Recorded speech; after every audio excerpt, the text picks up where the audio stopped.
Hello നമസ്കാരം, ഞാൻ mini. എല്ലാവർക്കും മിനിസ് ലൈഫ് സ്റ്റൈലിലേക്ക് സ്വാഗതം.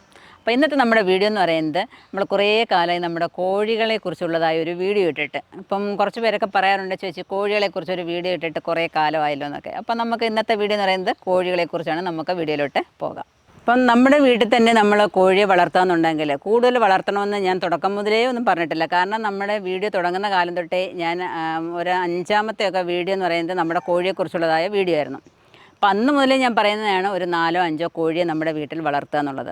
അപ്പോൾ നമുക്ക് വിഷമില്ലാത്ത, നമുക്ക് മായമില്ലാത്ത മുട്ട നമ്മുടെ വീട്ടിൽ തന്നെ നമുക്ക് ഉൽപ്പാദിപ്പിച്ച് കഴിക്കാനായിട്ട് സാധിക്കും. അപ്പം നമ്മുടെ ഊണുമേശയിൽ നമുക്ക് ഒരു മുട്ടക്കറിയൊക്കെ ഉണ്ടാക്കി വയ്ക്കണം, ഒരു മുട്ട ഓംലെറ്റ് ഉണ്ടാക്കി വയ്ക്കണം, ഒരു ബുൾസേ കഴിക്കണം എന്ന് ധൈര്യമായിട്ട് നമുക്ക് ഉണ്ടാക്കി കഴിക്കാനായിട്ട് സാധിക്കും. നമുക്ക് വിഷമില്ലാത്ത മുട്ടയൊക്കെ നമ്മുടെ കുഞ്ഞുങ്ങൾക്ക് ഉണ്ടാക്കി കൊടുക്കുമ്പം തന്നെ മാതാപിതാക്കൾക്ക് ഒരു പ്രത്യേക ഒരു സന്തോഷം തന്നെയായിരിക്കും.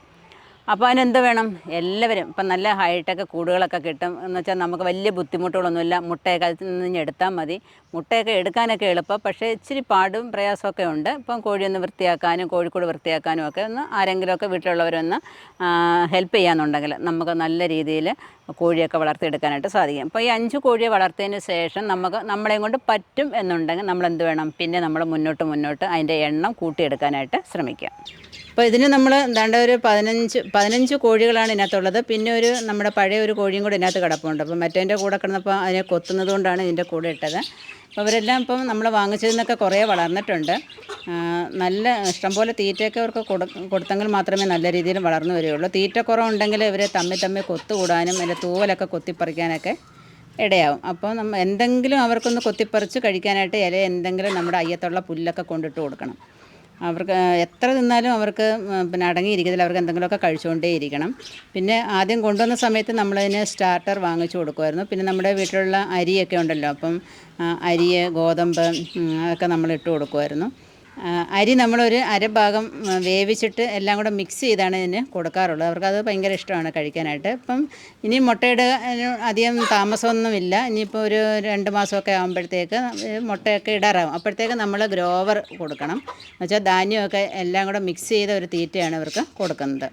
ഇപ്പം നമ്മൾ കോഴിയൊക്കെ വളർത്തിയ കുറേ പേരുടെ പരാതിയാണ്, ചേച്ചി പിന്നെ കോഴിയുടെ പാദം ഇങ്ങനെ കാലിൻ്റെ അടിഭാഗം വീങ്ങിയിട്ട് കോഴിക്ക് നടക്കാൻ പറ്റുന്നില്ല, മുടന്തുന്നു, അവിടെ തന്നെ ഇരിക്കുന്നിടത്ത് തന്നെ ഇരിക്കുകയാണ്, അതിന് എഴുന്നേറ്റ് നടക്കാനൊക്കെ ഭയങ്കര പ്രയാസം, ചകഞ്ഞ് തിന്നാൻ ഭയങ്കര പ്രയാസം എന്നൊക്കെ പറയാറുണ്ട്. അപ്പോൾ അതിന് ഞാൻ കമൻറ്റ് ബോക്സിൽ മറുപടി കൊടുക്കാറുമുണ്ട്. എനിക്കത് പിന്നെ ഞാൻ എനിക്ക് സക്സസ് ആയ കാര്യമാണ് ഞാൻ പറയുന്നത്. നമ്മുടെ വീട്ടിൽ കാൽസ്യം ടാബ്ലറ്റ് ഉണ്ടല്ലോ, കാൽസ്യം വൈറ്റമിൻ ഡിയും കൂടെ ചേർന്നിട്ടുള്ളതായ ഒരു ടാബ്ലറ്റ് നമുക്ക് വാങ്ങിക്കാനായിട്ട് കിട്ടും. ഇപ്പം എനിക്ക് പിന്നെ ഉപ്പൂറ്റിയുടെ വേദന ഉണ്ടായിരുന്ന സമയത്ത് ഞാൻ വാങ്ങിച്ചു വെച്ചിരുന്ന ഗുളികയായിരുന്നു അത്. അപ്പോൾ ഞാനും ഈ കോഴിയുടെ പാദം ഇങ്ങനെ കണ്ടപ്പോൾ കോഴിക്ക് ഞാനിങ്ങനെ ഇച്ചിരി കലക്കിയിട്ട് അതിൻ്റെ വായിൽ ഒഴിച്ചു കൊടുത്തപ്പോൾ നല്ല മാറ്റമാണ് എന്നെ കണ്ടത്. അതുകൊണ്ടാണ് ഞാൻ കമൻറ്റ് ബോക്സിൽ ധൈര്യമായിട്ട് ഇങ്ങനെ കൊടുത്തു എന്ന് പറയുന്നത്. അപ്പോൾ അവരും കൊടുത്തിട്ട് നല്ല മാറ്റം ഉണ്ടെന്ന് പറഞ്ഞു.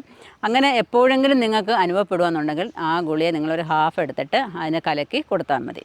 പിന്നെ അടുത്തതെന്ന് വെച്ചാൽ കോഴികൾക്ക് വരുന്ന ഒരു അസുഖമാണ്, അതിൻ്റെ തലയിൽ ഒക്കെ ഒരു കുരുക്കൾ വരാറുണ്ട്. കോഴി വസൂരി എന്നാണ് അതിന് പറയുന്നത്. അപ്പം അതിന് എന്ന് വെച്ചാൽ നമുക്ക് ഒരു സ്വല്പം മണ്ണെണ്ണ കുരുക്കളിനകത്ത് നമ്മൾ തൊട്ട് കൊടുത്താൽ അത് കൊഴിഞ്ഞു പോകാറുണ്ട്. പിന്നെ അതും കൂടാതെ ചെയ്യാവുന്ന കാര്യമാണ്, നമ്മുടെ ആര്യവേപ്പിലയും മഞ്ഞളും കൂടെ അരച്ച് തേച്ചാൽ അതും നല്ലൊരു മരുന്നാണ്. അത് ഉള്ളിലും കൊടുക്കാം, പുറമേയും തേച്ചാൽ അത് വസൂരി നല്ല രീതിയിൽ മാറിക്കിട്ടും. പണ്ടൊക്കെ ഉള്ളവരാണെന്നുണ്ടെങ്കിൽ മണ്ണെണ്ണ ആയിരുന്നു തൊട്ട് തേക്കുന്നത്. അത് ഒരുപാട് ഓവറാവാൻ പാടില്ല. അത് പിന്നെ അതിൻ്റെ കണ്ണിലോട്ടൊന്നും വീഴാത്ത രീതിയിൽ നമ്മളൊന്ന് പഞ്ഞി വെച്ച് വാങ്ങണമെന്ന് തൊട്ട് വേണം അത് ചെയ്യാനായിട്ട്. അപ്പോൾ ഇതിനകത്ത് 14 പെടയും 2 പൂവനുമാണ് ഉള്ളത്.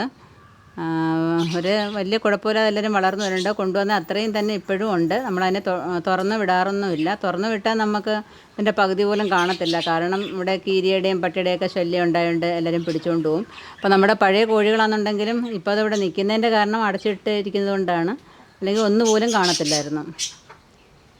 പിന്നെ അവരുടെ കൂടൊക്കെ നമ്മൾ ക്ലീനൊക്കെ ആക്കി വെക്കണം, അല്ലെങ്കിൽ വല്ലാത്ത സ്മെല്ലൊക്കെ ഉണ്ടാകും, വെള്ളം നനവൊക്കെ ആയിട്ട്.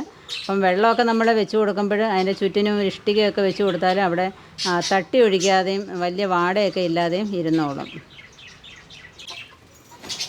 ഈ കോഴിയെന്ന് പറയുന്നത് ഗ്രാമശ്രീ ഇനത്തിൽപ്പെട്ട കോഴികളാണ്. അപ്പോൾ നമ്മൾ കോഴികളെ തിരഞ്ഞെടുക്കുമ്പോൾ നല്ല ആരോഗ്യമുള്ള കോഴികളെയും അതുപോലെ തന്നെ അത്യാവശ്യം മുട്ടയിടുന്ന കോഴിക്കുഞ്ഞുങ്ങളെയും നോക്കി വേണം നമ്മൾ തിരഞ്ഞെടുക്കാനായിട്ട്. തൂങ്ങി നിൽക്കുന്ന കോഴി കുഞ്ഞുങ്ങളെയൊന്നും നമ്മൾ എടുക്കാൻ പാടില്ല. നല്ല ഓടി നടക്കുന്ന നല്ല ചിറകൊക്കെ നല്ല ആരോഗ്യത്തോടൊക്കെ നിൽക്കുന്നതായ കോഴികളെ നമ്മൾ തിരഞ്ഞ് എടുക്കുക.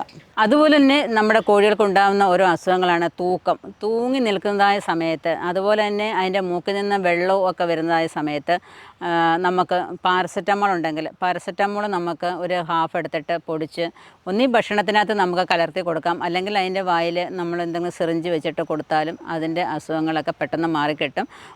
ഒരു ഗുളിക എടുത്തിട്ട് 2 ദിവസമായിട്ടോ അല്ലെങ്കിൽ 3 ദിവസമായിട്ടോ നമ്മൾ ഒരു കോഴിക്ക് കൊടുക്കാനായിട്ട് ശ്രമിക്കുക. പിന്നെ നല്ല രീതിയിൽ മുട്ടയൊക്കെ കിട്ടാനായിട്ട് കോഴികൾക്ക് നല്ല രീതിയിൽ തീറ്റ കൊടുത്തെങ്കിലേ മതിയാകും. നമ്മൾ വാങ്ങിക്കുന്ന തീറ്റ മാത്രമല്ല, നമ്മുടെ പറമ്പിൽ കിട്ടുന്നതായി എന്തും നമുക്ക് കോഴികൾക്ക് തീറ്റയായിട്ട് കൊടുക്കാവുന്നതാണ്. ഈ നമ്മുടെ പറമ്പിൽ ഇപ്പോൾ ഈ മഴ ടൈമിലൊക്കെ മുളച്ച് വരുന്നതായ പുല്ലൊക്കെ ഉണ്ടല്ലോ, അത് നമ്മൾ ചെറുതായിട്ട് അരിഞ്ഞിടിയോ അല്ലെങ്കിൽ അതേപോലെ ഇട്ട് കൊടുത്താലും അവർ തിന്നോളും. നമ്മൾ തൂത്തുവാരി കളയണമെന്ന് മാത്രമേ ഉള്ളൂ. ആ പുല്ലുകളൊക്കെ കൊടുത്താൽ, പ്രത്യേകിച്ച് നമ്മൾ അടച്ചിടുന്ന കോഴികൾക്ക് അവർക്ക് പുറത്തുള്ള ആഹാരമൊന്നും കിട്ടുന്നില്ല. പുറത്ത് നമ്മൾ അഴിച്ചുവിടുന്ന കോഴികളാണെന്നുണ്ടെങ്കിൽ അവരെ ചിക്കി ചെതഞ്ഞ് അവർക്ക് വേണ്ടുന്ന എല്ലാ കാര്യങ്ങളും അവർക്ക് കിട്ടും. അപ്പം നമ്മളൊരു കൂട്ടിൽ തന്നെ, പ്രത്യേകിച്ച് ഞാനിവിടെ കൂട്ടിൽ തന്നെ ഇട്ടാണ് വളർത്തുന്നത്. കാരണം ഇവിടെ കീരി പട്ടിയുടെയൊക്കെ ശല്യം ഉണ്ടായിട്ട് നമ്മൾ കൂട്ടിൽ തന്നെ ഇട്ടങ്ങ് വളർത്തും. തന്നെയല്ല നമ്മുടെ പച്ചക്കറികളൊക്കെ നശിപ്പിക്കുകയും ചെയ്യുമല്ലോ. അപ്പോൾ അതുകൊണ്ട് നമ്മൾ പറമ്പിൽ നിന്ന് കിട്ടുന്നതായ കൂമ്പ്, പിണ്ടി, പിന്നെ ഇലവർഗ്ഗങ്ങൾ ഒക്കെ കൊണ്ടുവന്ന് കപ്പയ്ക്ക അരിഞ്ഞത്, അതുപോലെ നമ്മൾ വാങ്ങിക്കുന്ന ഫ്രൂട്ട്സിൻ്റെയൊക്കെ വേസ്റ്റുകളൊക്കെ ഉണ്ടെങ്കിൽ അതൊക്കെ ചെറുതായിട്ട് നമ്മൾ അരിഞ്ഞ് ഇവർക്ക് ഇട്ട് കൊടുക്കാറുണ്ട്. അപ്പം ചക്കയൊക്കെ അടത്തുമ്പോൾ അതും ചെറുതായിട്ടൊക്കെ അരിഞ്ഞിട്ട് കൊടുത്താൽ അവർക്കതൊക്കെ ഭയങ്കര ഇഷ്ടമാണ്. അപ്പോൾ അതൊക്കെ അവർ കഴിച്ചോളും. അപ്പം നമ്മൾ പൈസ കൊടുത്ത് ഒരുപാട് നമ്മൾ തീറ്റകൾ വാങ്ങിക്കാതെ നമ്മുടെ ഇങ്ങനെയുള്ള കൈത്തീറ്റകളും കൂടെയൊക്കെ നമ്മൾ കൊടുത്ത് വളർത്താനായിട്ട് ശ്രമിക്കുക. അപ്പം അതുപോലെ തന്നെ വെള്ളം കൊടുക്കുന്നതായ സമയത്തും അതിൻ്റെ ഇമ്മ്യൂണിറ്റി പവറൊക്കെ കൂട്ടാനായിട്ട് നമ്മൾ ആ വെള്ളത്തിനകത്ത് സ്വല്പം മഞ്ഞൾപ്പൊടിയൊക്കെ നമ്മൾ ഇട്ട് കൊടുത്താൽ നല്ല തന്നെയാണ്. അവർക്ക് നല്ല രോഗപ്രതിരോധ ശേഷിയൊക്കെ അവർക്ക് കിട്ടുന്നതായിരിക്കും. പിന്നെ നമ്മുടെ മുറ്റത്തുള്ളതായ തുളസി ഇല, അതുപോലെ തന്നെ പനിക്കൂർക്ക ഇല, അതുപോലെ തന്നെ ആടലോടകത്തിൻ്റെ ഇല, നമ്മുടെ പപ്പായയുടെ ഇല, ഇതൊക്കെ നമ്മൾ ചെറുതായിട്ട് അരിഞ്ഞിട്ട് കൊടുക്കുകയെന്നുണ്ടെങ്കിൽ നമ്മുടെ കോഴികൾക്ക് നല്ല ഇമ്മ്യൂണിറ്റി പവർ കിട്ടുന്നതായിരിക്കും. ഇപ്പം നമ്മുടെ കോഴികളുടെ ഒരുവിധ എല്ലാ അസുഖങ്ങൾക്കും പറ്റിയ ഒന്നാണ് നമ്മുടെ ഈ നീമിൻ്റെ ഇല എന്ന് വെച്ചാൽ ആര്യവേപ്പിൻ്റെ ഇല എന്ന് വെച്ചാൽ കഴിക്കുന്ന ആര്യവേപ്പുണ്ടല്ലോ, നമ്മുടെ കറിവേപ്പിലയല്ല, ആര്യവേപ്പിൻ്റെ ഇലയും മഞ്ഞൾ, വെളുത്തുള്ളി, തുളസി ഇല, ഇതെല്ലാം കൂടെ നമ്മൾ അരച്ച് ചേർത്ത് ഉള്ളിൽ കൊടുത്താൽ നമുക്ക് ഒരുമാതിരിപ്പെട്ട പനി ഇങ്ങനെയുള്ള അസുഖങ്ങളൊക്കെ മാറിക്കിട്ടും. അതുപോലെ തന്നെ ഒരസുഖമാണ് കോഴിക്ക് അതിൻ്റെ മുട്ടയൊക്കെ ഇട്ടിട്ട് അതിൻ്റെ മൂട് ചീഞ്ഞതായ ഒരു അസുഖം എന്ന് പറയുന്നത്. അവിടെ നമ്മളൊന്ന് വൃത്തിയൊക്കെ ആക്കിയിട്ട് ഒന്ന് കഴുകി വൃത്തിയൊക്കെ ആക്കിയിട്ട് നമ്മൾ ഇത് തേച്ച് കൊടുക്കുകയെന്നുണ്ടെങ്കിൽ അവർക്ക് നല്ല രീതിയിൽ അതിന് ആ വ്രണമൊക്കെ മാറുകയും അവർ വീണ്ടും നല്ല രീതിയിൽ മുട്ടയൊക്കെ ഇടാനായിട്ടും തുടങ്ങും. അപ്പോൾ ഇതൊക്കെ നിങ്ങളൊന്ന് ശ്രദ്ധിക്കുക. നല്ല രീതിയിൽ നമുക്ക് കോഴിയെ വളർത്തിയെടുക്കാനായിട്ട് സാധിക്കും. പിന്നെ നമ്മൾ കോഴിക്കൂട് നമുക്ക് എപ്പോഴാണ് നമുക്ക് പറ്റിയ ദിവസം എന്ന് പറഞ്ഞാൽ ഒരു അവധി ദിവസം വരുമ്പോഴും നമ്മളത് 10 ദിവസമോ 15 ദിവസമോ കൂടുമ്പോൾ നല്ല വൃത്തിയാക്കി ഇടാനായിട്ട് ശ്രമിക്കുക. അതിനകത്ത് അറക്കപ്പൊടിയൊക്കെ ഇട്ടിട്ട് നല്ല നീറ്റായിട്ട് സൂക്ഷിക്കാനായിട്ട് ശ്രമിക്കുക. വാടയൊന്നും വരാത്ത രീതിയിൽ നമ്മൾ സൂക്ഷിക്കുക എന്നുണ്ടെങ്കിൽ ഏറ്റവും നല്ലത്. പിന്നെ വല്ലപ്പോഴൊക്കെ കോഴിയെ കുളിപ്പിക്കുകയെന്നുണ്ടെങ്കിൽ ഏറ്റവും നല്ലതാണ് കേട്ടോ. എന്ന് വെച്ചാൽ ഡെറ്റോളോ വല്ലതും ഒഴിച്ച് കോഴിയെ കുളിപ്പിക്കുക. അതുപോലെ തന്നെ കോഴി പേനൊക്കെ ഉണ്ടെന്നുണ്ടെങ്കിൽ കുറച്ച് വെളുത്തുള്ളി ആ കൂട്ട് ചതച്ചിട്ട് കൊടുക്കാം. അതുപോലെ തന്നെ വെളുത്തുള്ളി ചതച്ചിട്ട വെള്ളത്തിൽ കോഴി ഒന്ന് കുളിപ്പിച്ചെടുക്കാമെന്നുണ്ടെങ്കിൽ ആഴ്ചയിൽ 1-2 ദിവസം അങ്ങനെ കുളിപ്പിച്ചെടുക്കാമെന്നുണ്ടെങ്കിൽ കോഴിപ്പേൻ്റെ ശല്യമൊക്കെ നമുക്ക് ഒഴിവാക്കിയെടുക്കാനായിട്ട് സാധിക്കും. അതുപോലെ തന്നെ കോഴിവളം എന്ന് പറയുന്നത് ഏറ്റവും നല്ലൊരു വളമാണ്. കോഴിവളം നമ്മൾ പിന്നെ ഒരിടത്ത് കൊണ്ടുവന്ന് സൂക്ഷിച്ച് വെച്ചതിന് ശേഷം ഒരു കുഴിയിൽ നല്ല നമ്മളിട്ടതിന് ശേഷം ഒരു 2-3 മാസം കഴിഞ്ഞിട്ട് നമ്മുടെ ചെടികൾക്ക്, അതുപോലെ തന്നെ പച്ചക്കറികൾക്ക്, തെങ്ങിന്, വാഴയ്ക്ക് ഒക്കെ നമ്മൾ ഉപയോഗിച്ചാൽ നല്ല മറ്റുള്ള വളങ്ങളെക്കാളൊക്കെ വളരെ പവറുള്ള ഒരു വളമാണ്. അപ്പം അത് കോഴി വളർത്തുന്നതുകൊണ്ട് പല ഗുണങ്ങളാണ് നമുക്ക് കിട്ടുന്നത്.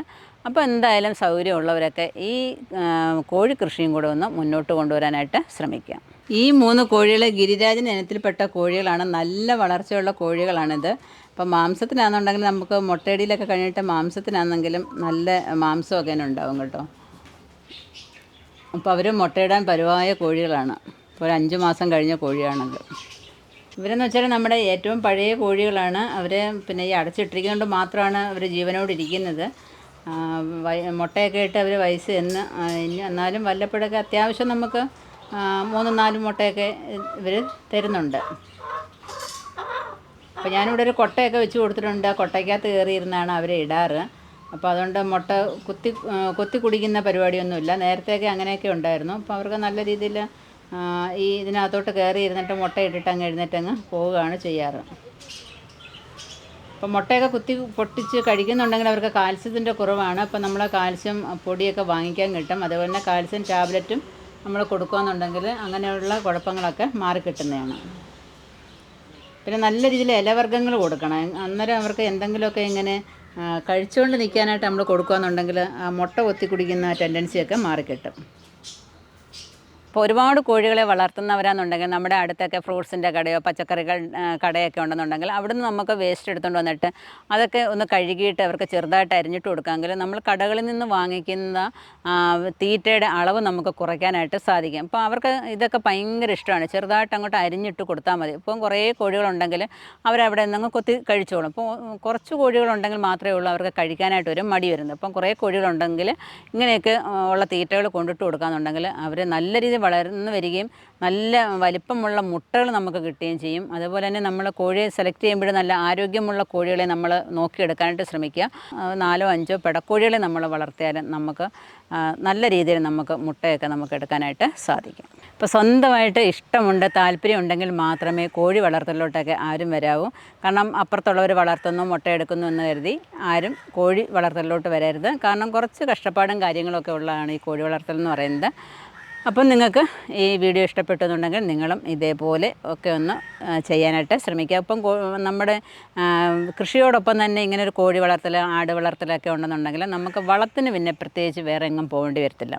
അപ്പോൾ നമ്മുടെ വീട്ടിൽ തന്നെ എല്ലാ സൗകര്യങ്ങളും നമുക്ക് ആയിക്കിട്ടും. ഇത്രയാണ് എനിക്ക് നിങ്ങളോട് പറയാനുള്ളത് കോഴി വളർത്തലിൻ്റെ കാര്യത്തിൽ. അപ്പം നിങ്ങൾക്ക് എല്ലാവർക്കും ഈ കോഴികളെക്കുറിച്ചുള്ളതായ വീഡിയോ ഇഷ്ടപ്പെട്ടു കാണുമെന്ന് വിചാരിക്കുന്നു. അപ്പം തീർച്ചയായിട്ടും എല്ലാവരും ഒരു 4 അല്ലെങ്കിൽ 5 കോഴിയെങ്കിലും വളർത്താനായിട്ട് ശ്രമിക്കുക. ഇതേപോലെയുള്ള ട്രീറ്റ്മെൻറ്റൊക്കെ കൊടുത്താലേ നിങ്ങൾക്ക് വലിയ അസുഖങ്ങളൊന്നും ഇല്ലാതെ നമ്മുടെ കോഴികളെയൊക്കെ വളർത്തിയെടുക്കാനായിട്ട് സാധിക്കും. അപ്പം നമുക്ക് കോഴി വളർത്തലും ആട് വളർത്തലും അതേപോലെ തന്നെ ഗാർഡനും പച്ചക്കറിയും എല്ലാം നമുക്ക് അത്യാവശ്യം തന്നെയാണ് അല്ലേ. ഇതൊക്കെ കാണുമ്പോൾ നിങ്ങൾക്കും ഇതേപോലെ കൃഷിയും അതെല്ലാം ചെയ്യണമെന്ന് തോന്നും. അപ്പം നിങ്ങൾക്ക് വിത്തുകളും ഗ്രോ ബാഗുകളും ഒക്കെ ഒന്നും കിട്ടുന്നില്ല എന്നുണ്ടെങ്കിൽ നമ്മുടെ വെബ്സൈറ്റായ theminislifestyle.com ഒന്ന് വിസിറ്റ് ചെയ്യാന്നുണ്ടെങ്കിൽ നിങ്ങൾക്ക് ആവശ്യമുള്ളതായ വിത്തുകൾ ഗ്രോ ബാഗുകൾ അതുപോലെ തന്നെ നല്ല ഇനം ചെടികൾ ഒക്കെ നിങ്ങൾക്ക് വാങ്ങിക്കാവുന്നതാണ്. അപ്പം നിങ്ങൾക്ക് ഈ വീഡിയോ ഇഷ്ടപ്പെടുന്നുണ്ടെങ്കിൽ ഒന്ന് ലൈക്ക് ചെയ്യുക, അതുപോലെ തന്നെ ഒന്ന് ഷെയർ ചെയ്യുക. അതേപോലെ തന്നെ ഇതുവരെയും സബ്സ്ക്രൈബ് ചെയ്യാതെ കാണുന്നവരാണെന്നുണ്ടെങ്കിൽ ഒന്ന് സബ്സ്ക്രൈബ് ചെയ്തിട്ട് കാണാനായിട്ട് ശ്രമിക്കാം. അതേപോലെ ഫേസ്ബുക്ക് പേജും കൂടെ ഒന്ന് ലൈക്ക് ചെയ്ത് വിട്ടാൽ അവിടെ നിങ്ങൾക്ക് എൻ്റെ വീഡിയോസൊക്കെ യഥാസമയം കാണാൻ പറ്റുന്നതായിരിക്കും. അപ്പോൾ അടുത്ത വീഡിയോയിൽ കാണുന്നവരെ ഞാൻ മിനി. നന്ദി, നമസ്കാരം.